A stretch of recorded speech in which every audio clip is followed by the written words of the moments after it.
Well, the UK is in a partial lockdown with all non-essential stores closed until at least December 2nd. So pressure is on Prime Minister Boris Johnson's government to allow for a normal Christmas for families and struggling retailers. In the UK, 20% of consumer spending comes in just the last 2 months of the year. Joining us now from London is Bloomberg News consumer and healthcare reporter Deirdre Hipwell. Deirdre, it's great to have you on the show today. Thanks for being with us. The current lockdown was ordered in part to save Christmas. Is there any sign at this point that it's working? Well, it's hard to say. Boris Johnson obviously ordered the fresh lockdown in England during a period when, the new coronavirus infections are rising. It's been a very contentious decision, though. But that said, most people appear to be largely following the lockdown rules, working from home, hospitality establishments are closed. I really think it's a bit too early to say if it's working because we're only in the second week of lockdown, and obviously this week the UK passed a particularly grim milestone with passing the 50,000 COVID death tally this week. So I think it's a bit too soon to say. Just how important is this holiday season to the health of the economy there?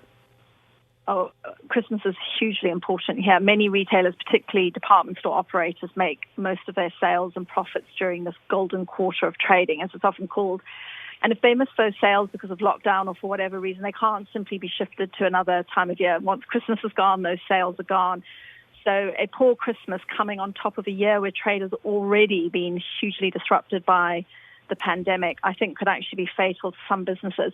But it's also important for the UK economy. Consumer spending makes up a far greater proportion of the UK GDP than in other countries in Europe. And it also employs a greater proportion of people than, say, in France, Germany. So I think Britain really needs to have a good Christmas too, as well as retailers. Well, let's talk about those employees because your story highlights the famous UK retailer John Lewis, sort of a microcosm of what's been happening in the UK over the last few months. And this retailer is cutting jobs, they're shifting online.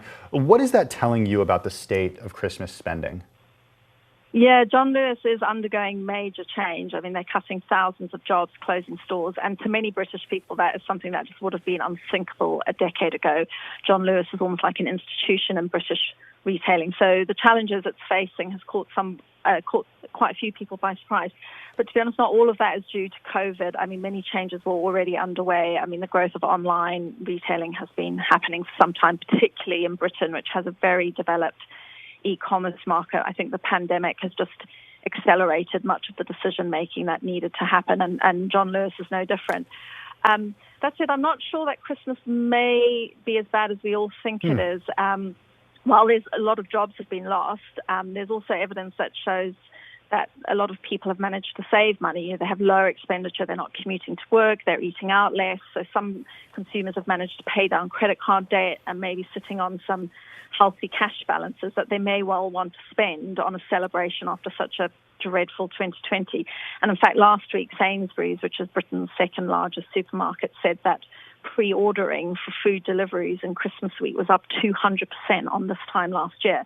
So that does indicate that at least some part of the population is planning on spending and eating and drinking at Christmas this year. Yeah, the personal savings figure is just fascinating. It parallels what we're seeing here in the United States with the way that Americans are saving now at levels that they haven't saved at in years. Perhaps a silver lining from not being outside and not spending money like we used to. It's not just COVID. It's not just COVID that retailers in the UK are dealing with right now. Of course, this comes as Brexit is happening and as the UK is planning to leave the European Union. How does that factor in to what data you're seeing? Well, from a retailer's perspective, Brexit couldn't possibly come at a worse time, coming right after Christmas, which is the busiest trading period.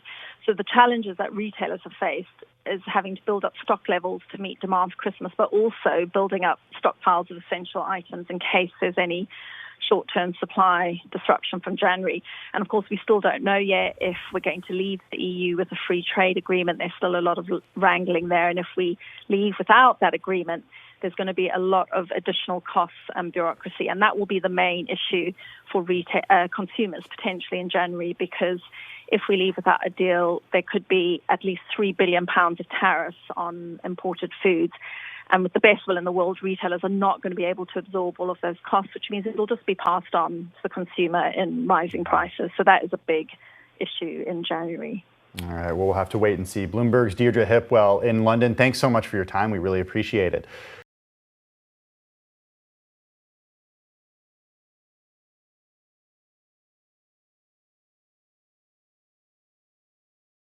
The biggest stories the moment they happen from around the globe. Subscribe to Bloomberg Quick Take now for insight in an instant.